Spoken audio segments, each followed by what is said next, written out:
To make a natural hair growth oil at home, start with a base oil. Coconut oil is fantastic for its moisturizing properties, but you can also use jojoba or olive oil. Measure about half a cup of your chosen oil. Next, add essential oils that promote hair growth. Rosemary oil is a powerhouse for stimulating follicles, so add about 10 drops. Peppermint oil is another great choice. It increases circulation to the scalp, so toss in 5 drops of that.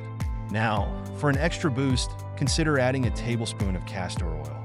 It's thick and rich in ricinoleic acid, which can help with hair thickness. Mix these oils in a small bowl until well combined.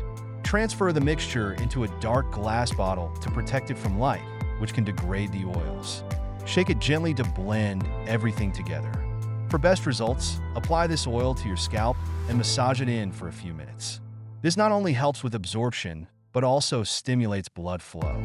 Leave it on for at least an hour or overnight for deeper nourishment. Then wash it out with a gentle shampoo. With regular use, you'll notice healthier, shinier hair. Enjoy your natural hair growth journey.